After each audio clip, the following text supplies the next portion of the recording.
क्या दज्जाल पाकिस्तान में है؟ दज्जाल के बारे में बहुत सारे हदीस हैं, लेकिन एक हदीस में हमें दज्जाल की एग्जैक्ट लोकेशन के बारे में बहुत सारे हिंट्स दिए गए हैं। और ये हदीस हम सब ने बार बार सुनी हुई है कि एक दिन भरी महफिल में रसूलुल्लाह सल्लल्लाहु अलैहि वसल्लम के पास एक ईसाई आया और उसने इस्लाम कबूल करके अपना वाकया सुनाया कि मैं और कुछ लोग अरब से मशरिक की तरफ रवाना हुए। हम अभी रास्ते में ही थे कि अचानक समंदर का मौसम बदल गया और हमारी कश्ती अपने रास्ते से भटक गई।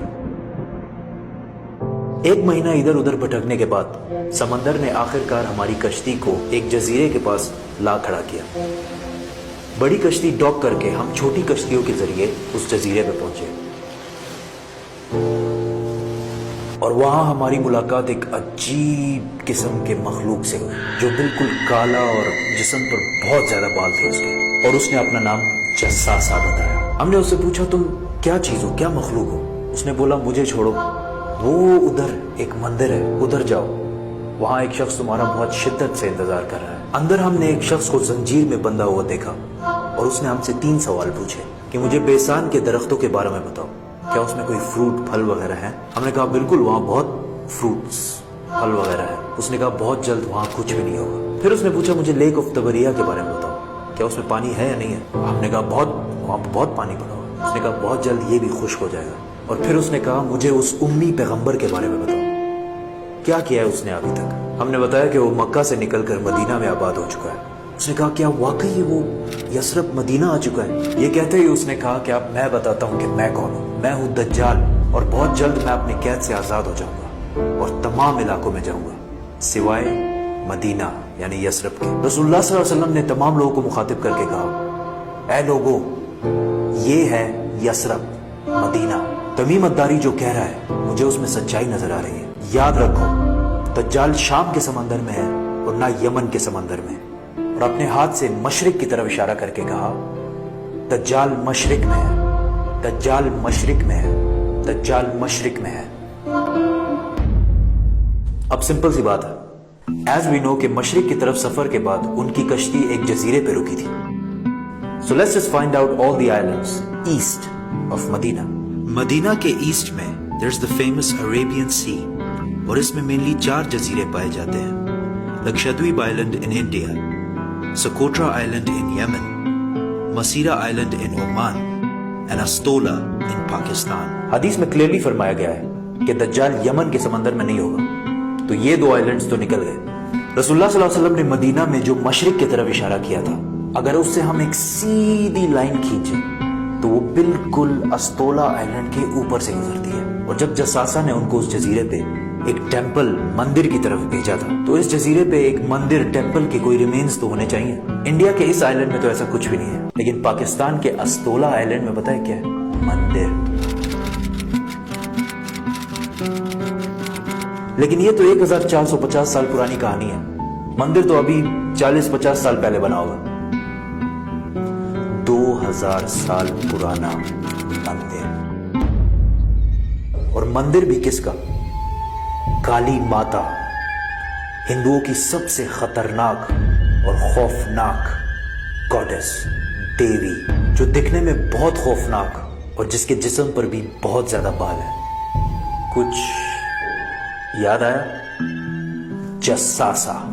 उन सहाबियों ने जिस अजीब से मखलूक की बात की थी, वो बिल्कुल हिंदुओं के इस भगवान से मिलता जुलता है। लेकिन अगर आज आप अस्तोला आइलैंड जाए तो आपको दज्जाल नहीं मिलेगा।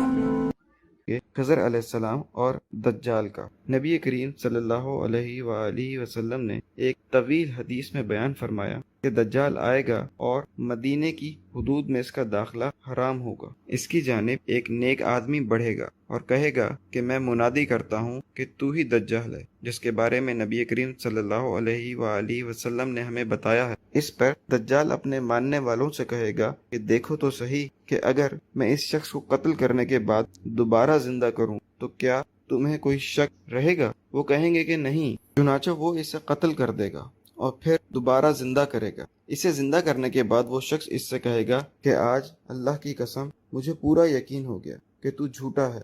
दज्जाल कहेगा कि मैं इसे दोबारा कत्ल करना चाहता हूँ, लेकिन इस पर कुदरत न रखता होगा। रिवायात के मुताबिक वो शख्स जिसे दज्जाल कत्ल करेगा और दोबारा जिंदा करेगा, वो हजरत खिज़र अलैहिस्सलाम होंगे। اور یوں حضرت خضر علیہ السلام دجال کے اس جھوٹ کو کہ وہ زندہ کرتا ہے اور مارتا ہے عیاں کر دیں گے اور اس کا جھوٹ بے نقاب ہو جائے گا۔ تو یہ تھا حضرت خضر علیہ السلام اور دجال کا ذکر، جو کہ مختلف احادیث سے ثابت ہوتا ہے۔ ہمیں یقین ہے کہ آپ کو ہماری یہ ویڈیو پسند آئی ہوگی اور آپ کی معلومات میں اضافہ ہوا ہوگا۔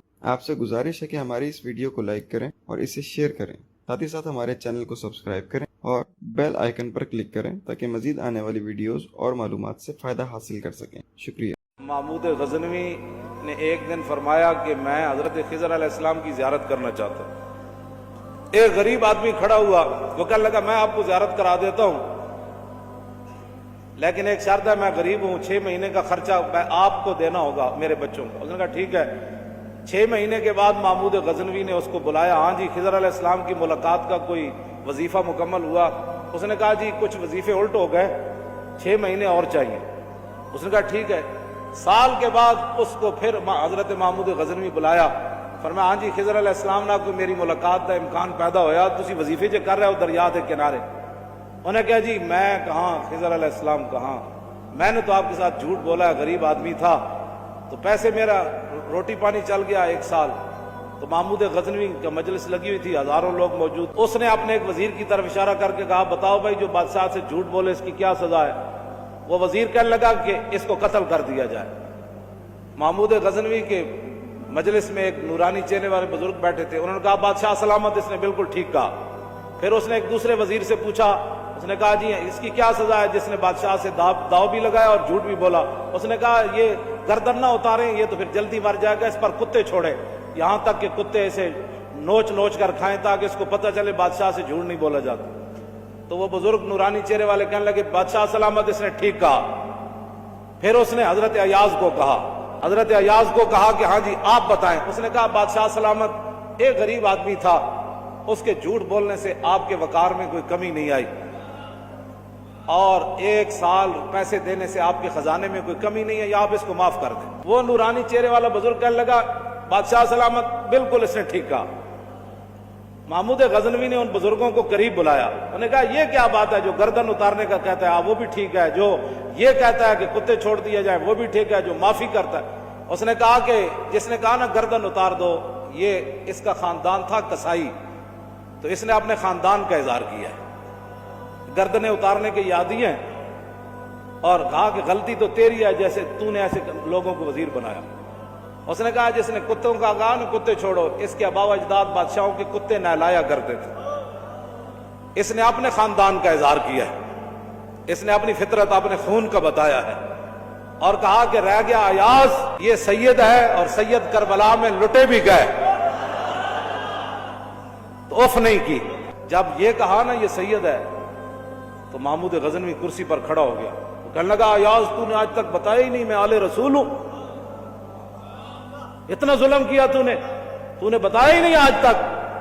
حضرت ایاز فرمانے لگے کہ اچھا میرا راز ان بزرگوں نے کھولا تو میں بھی آپ کے سامنے ایک راز کھولنا چاہتا ہوں۔ انہوں نے کہا جی وہ کیا ہے؟ انہوں نے کہا یہ جو بزرگ ہے نا یہ خود حضرت خضر علیہ السلام ہے۔ حضور نے فرمایا عصابتان من امتی احرزہم اللہ من النار، میری امت کے 2 لشکر ایسے ہوں گے جنہیں اللہ نے آگ سے نجات دے دی ہے، پہلے ہی سے ڈکلیئرڈ ہے۔